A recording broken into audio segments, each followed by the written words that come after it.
Boa noite, irmãos. Graça e paz. Amém? Hoje é o Salmo 61 e assim a gente vai encerrar os nossos cultos de quarta-feira de 2023 com o Salmo 61. Foram todas as quartas um salmo. E 2024 a gente continua, tá bom? A gente continua estudando os livros de Salmos. E os textos de Salmos são poderosos, são eficazes e maravilhosos para nós. Vamos ler Salmo 61. Ouve o meu clamor, ó Deus, atenta para a minha oração. Desde os confins da terra eu clamo a Ti, com o coração abatido, põe-me a salvo na rocha mais alta do que eu. Pois Tu tens sido o meu refúgio, uma torre forte contra o inimigo. Para sempre anseio habitar na Tua tenda e refugiar-me no abrigo das Tuas asas. Pois ouviste os meus votos, ó Deus, deste-me a herança que me concedes aos que temem o Teu nome. Prolonga os dias do rei, por muitas gerações, os seus anos de vida. Para sempre esteja ele em seu trono diante de Deus. Envia o teu amor e a tua fidelidade para protegê-lo. Então sempre cantarei louvores ao teu nome, cumprindo os meus votos cada dia. Pai, abençoa a Tua palavra, ó Pai. Abençoa os nossos corações a ouvir, ó Deus, a compreender a Tua vontade, ó Deus, o Teu propósito. Pai, só o Teu Espírito é quem pode realmente falar com cada vida nesta noite. Nesta hora, ó Deus, então eu coloco minha vida em Tuas mãos para que as palavras dos meus lábios, ó Pai, venham realmente ser instrumentos do Senhor, para atingir e tocar cada coração aqui nesta hora.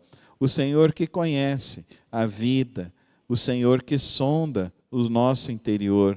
E por isso, ó Deus, eu sei que só Tu é quem podes aplicar esta palavra e fortalecer as nossas vidas nesta hora.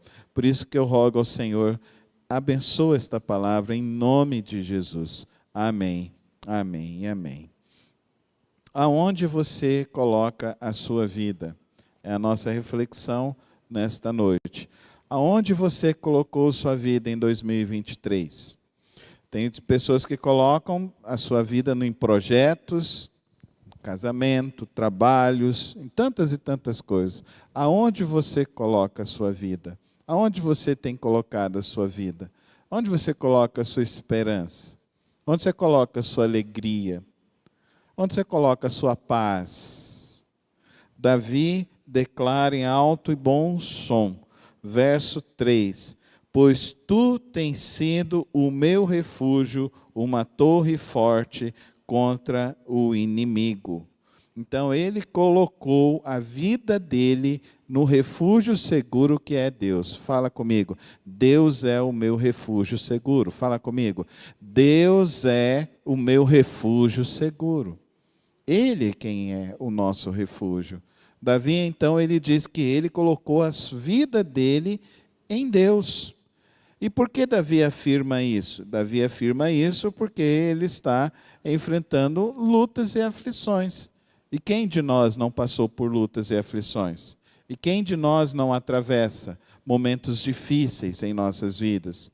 Por isso, então, nós vemos 3 atitudes de Davi quando ele enfrenta momentos difíceis. Eu gostaria muito de chegar e falar para você, 2024 você não vai ter problema nenhum na sua vida, nem na sua casa, nem nos seus negócios. Gostaria muito de falar isso para vocês, mas eu estaria mentindo, porque o Senhor Jesus nem Ele disse isso. Ele disse o contrário, Ele disse, no mundo tereis aflições, mas tende bom ânimo, porque eu venci o mundo. Então, diante da vida, nós precisamos olhar e não criar um conto, uma fantasia. Agora tudo vai ser diferente, não vai ter problema nenhum. Não, mesmo vindo dificuldades, nós vamos saber enfrentar as dificuldades. porque Davi fez a escolha certa, colocou a vida dele no refúgio seguro que é Deus. Se você colocar a sua vida no refúgio seguro que é Deus em 2024, com certeza você vai vencer toda e qualquer luta e aflição. O que Davi faz? Verso 1: ouve o meu clamor, atenta para a minha oração. Ele ora, ele busca a Deus. Quando ele fala clamor, é com intensidade. Não é só a oração da gratidão, não é aquela oração que você começa à noite e termina e diz o amém quando você acorda. Essa oração não vale. É o clamor, é aquela oração que você começa à noite e passa a noite orando.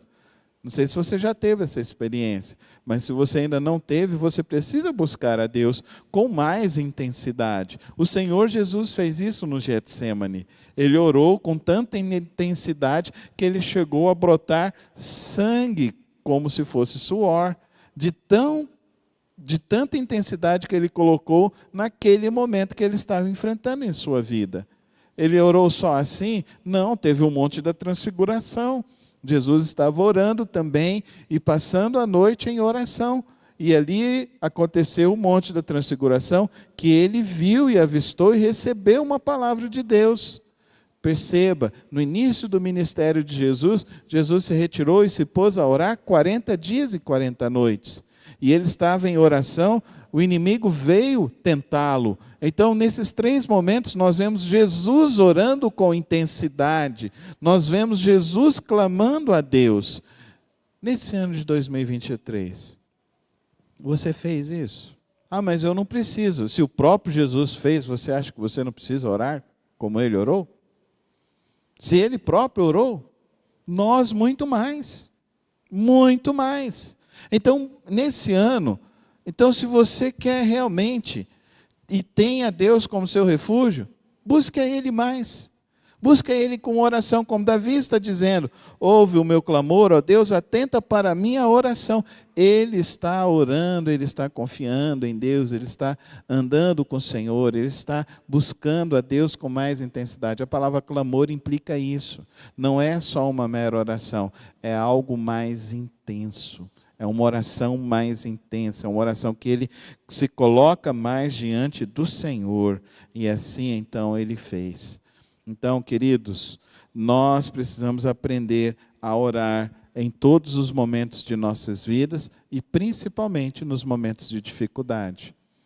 As igrejas por aí fazem assim: vem para você orar que nós vamos orar e nós vamos amarrar os cão, vamos amarrar os diabos, vamos amarrar os seus problemas, você não vai ter mais problema nenhum, né? Nós vamos levar lá para a fogueira, não sei de onde, vamos subir no monte com seus pedidos, vamos fazer isso.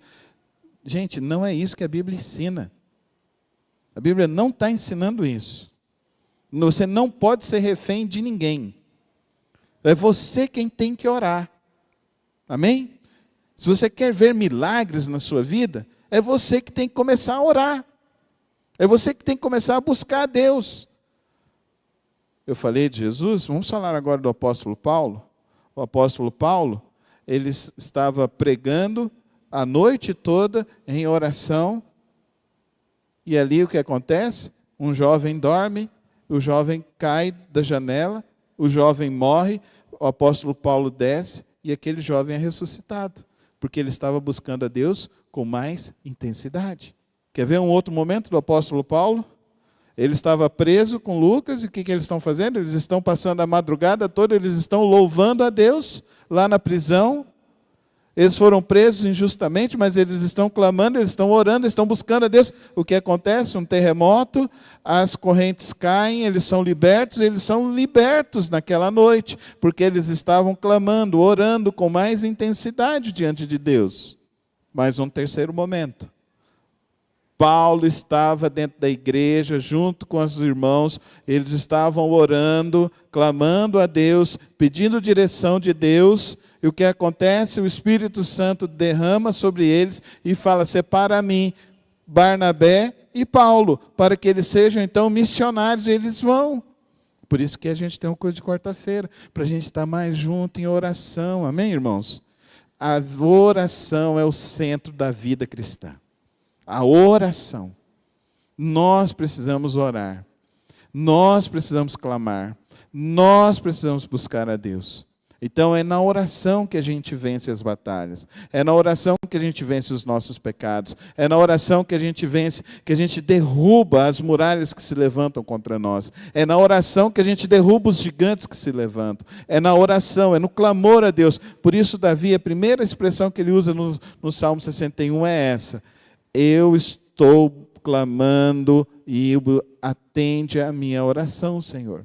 Ele não está decretando nada. Mas ele está dizendo, eu estou buscando a Deus com mais intensidade. Então, em 2024, você busca a Deus com mais intensidade. Com verdadeira intensidade. Você vai ver coisas espantosas. Você vai ver coisas maravilhosas. Quantos aqui querem ver isso? Um derramar de Deus, um agir de Deus poderoso. Isso depende de você, não depende do pastor nem da igreja, depende do seu coração diante de Deus. É você buscar a Deus, buscar verdadeiramente a Deus.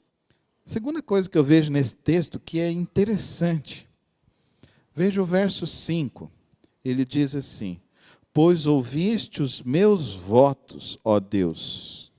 Verso 5. Verso 8. Então sempre cantarei louvores ao teu nome, cumprindo os meus votos cada dia. Qual o seu nível de compromisso com Deus? Qual que é o seu nível de compromisso com Deus? Pensando assim, de 0 a 10. Qual que é o seu nível de compromisso com Deus? Não estou falando com igreja, não tem nada a ver com religião, não tem nada a ver, tem a ver com Deus. Qual é o seu nível de compromisso com Deus? Davi está dizendo algo sério, ele está dizendo assim, eu fiz votos com Deus, eu fiz compromissos com Deus, não são imposições religiosas. Davi está dizendo que é uma iniciativa do coração dele, da vida dele. E por que ele faz isso? Verso 4, é o centro do Salmo. Para sempre anseio habitar na tua casa, na tua tenda e refugiar-me no abrigo das tuas asas. Versos 3 e 4. Pois tu tens sido o meu refúgio, uma torre forte contra o inimigo.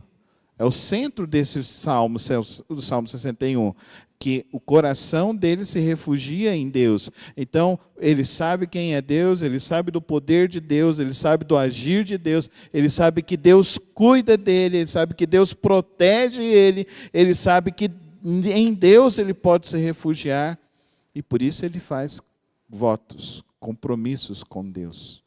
Ou você não faz compromissos com Deus? Quando a pessoa vai se casar, ela chama, convida, faz os convidados, marca uma cerimônia diante de um pastor, diante de um juiz de paz, faz os seus compromissos, faz os seus votos. E fala que vai cumprir e honrar esses votos. E com Deus? E com Deus? Quais são os seus votos com Deus? Quais são os seus compromissos com Deus? Seus votos e compromissos duram 1 ano?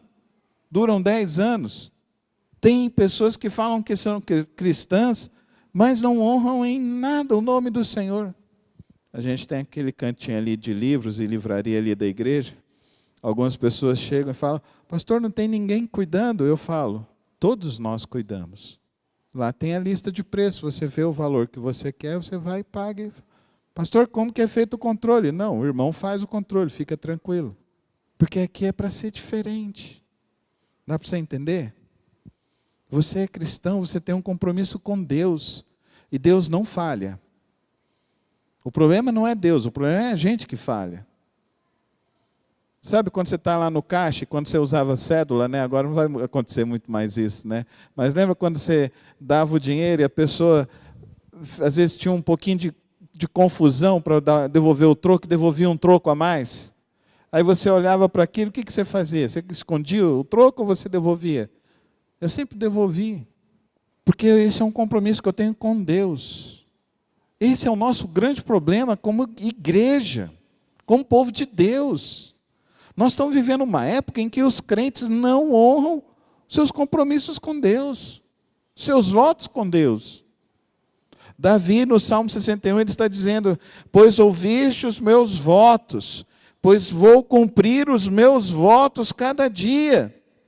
E agora parece que tem pessoas que querem um pastor que seja aquele pastor que fica em cima da pessoa, controlando a pessoa, dizendo tudo que a pessoa tem que fazer e tal. Tem algumas pessoas que vêm dessas origens na igreja e chega aqui e leva um tempo para desintoxicar. Eu sei como que é isso. Mas tem gente que me ligava, pastor, eu posso ir na igreja tal? Eu falei, mas você tem a sua igreja, por que você não vem na sua igreja? Mas se você quer ir, irmão, vai. Não sei o que você vai fazer, mas não sei o que você está procurando, mas vai, você quer fazer, faz. Porque se o seu compromisso é comigo, meu irmão, está errado.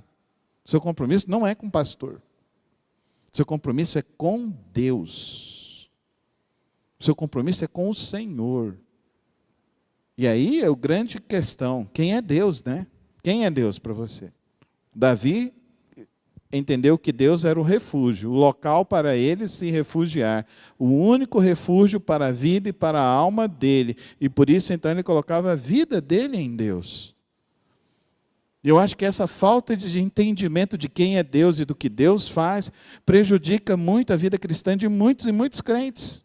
E faz com que muitos e muitos crentes, a cada vez mais, ficam infantilizados, imaturos, irresponsáveis com a sua vida com Deus, porque não tem um entendimento de quem é Deus, não tem uma compreensão de quem é Deus. Eu já falei nesse púlpito e vou repetir novamente, eu não tenho medo de homens, eu não tenho medo de governos, eu não tenho medo de ninguém. A única coisa que eu temo neste mundo é Deus, porque de Deus eu não posso esconder nada. Ele sabe de tudo. Muitos aqui não sabem. A minha esposa sabe de muitas coisas de quem o Carlos é.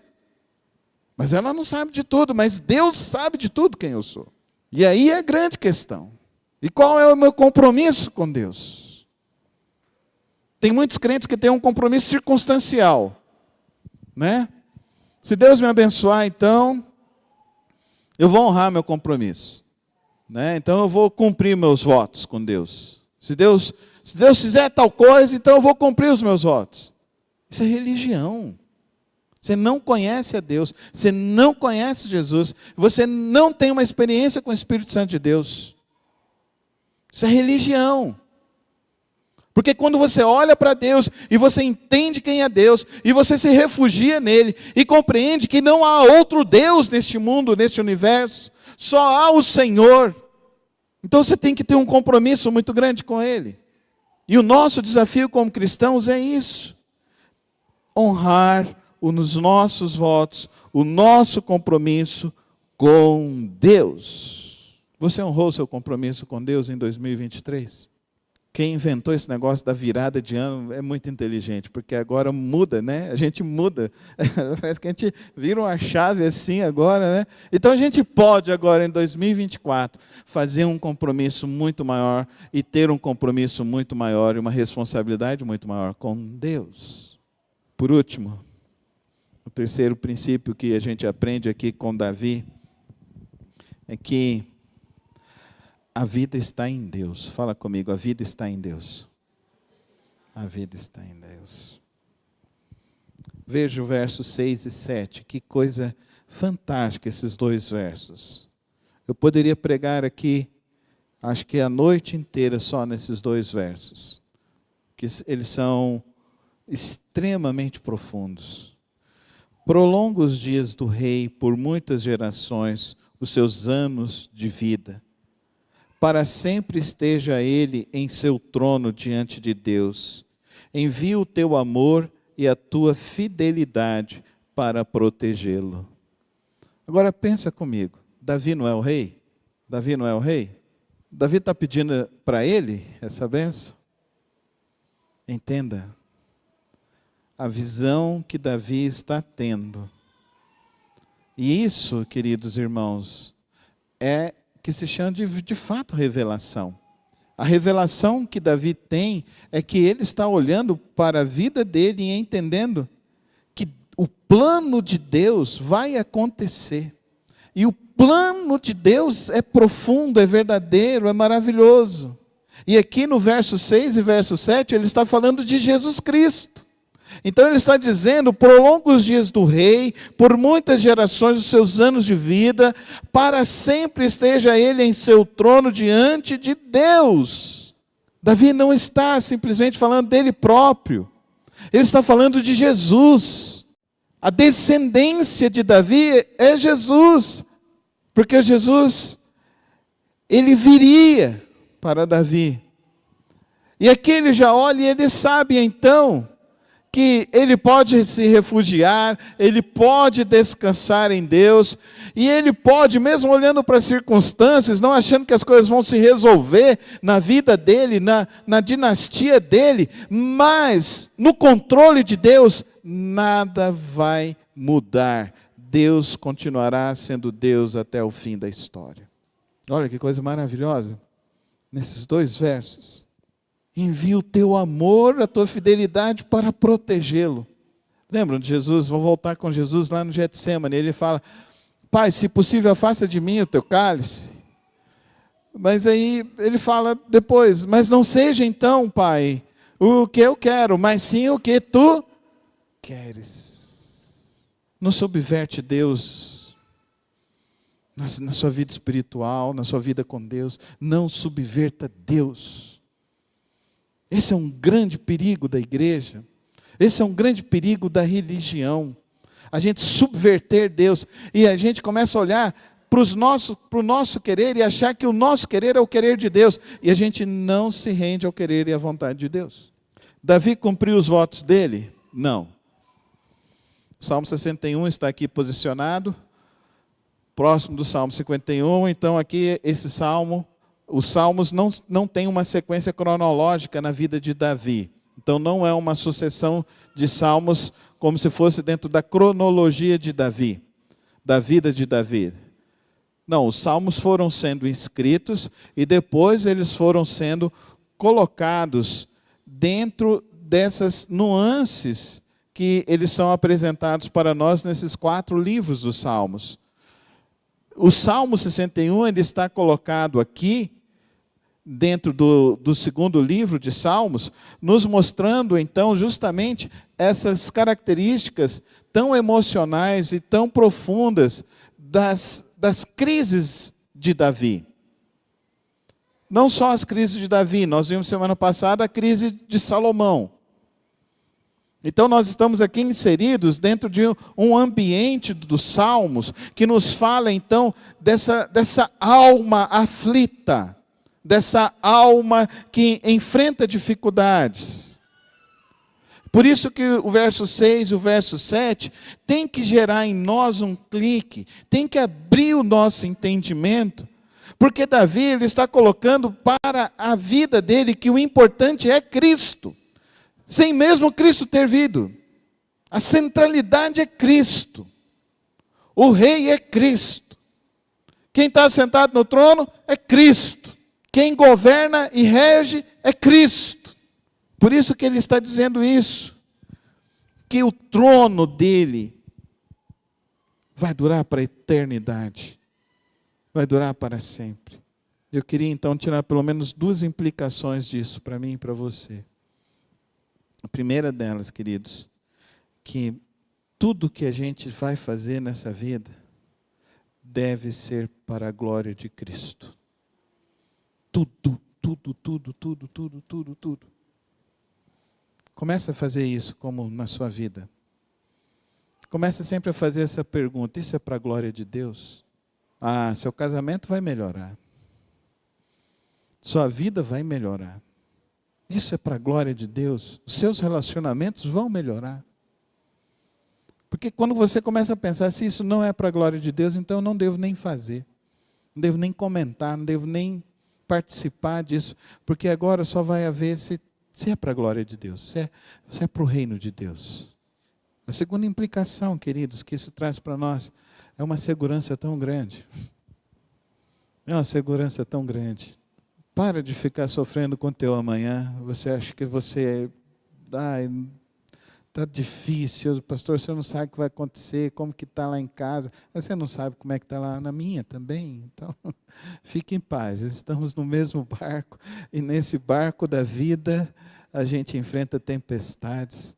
E às vezes as tempestades a gente quer que elas vão diminuindo, mas às vezes a gente está entrando nesse mar e esse mar vai ficando cada vez mais tumultuado, revoltoso. São ventos que vêm pela direita, pela esquerda, por trás, para frente, de cima para baixo, de baixo para cima. A gente não sabe de onde está vindo. É essas coisas. Mas Cristo continua sendo o Rei e assentado no trono para sempre.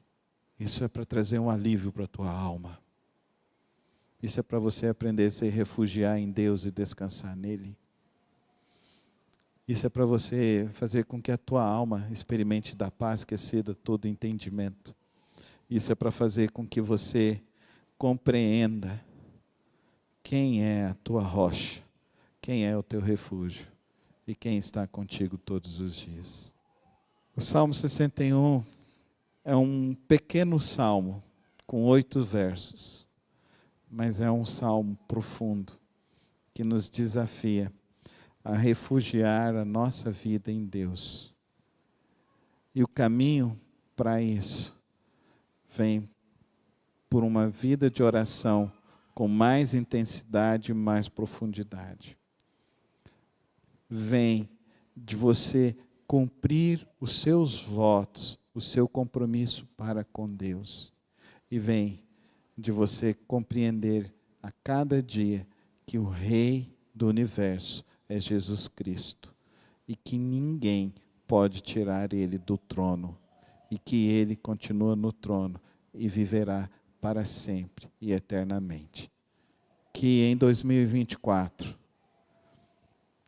a tua vida, o teu coração, a tua alma, se refugie no eterno nosso Pai, o nosso Deus.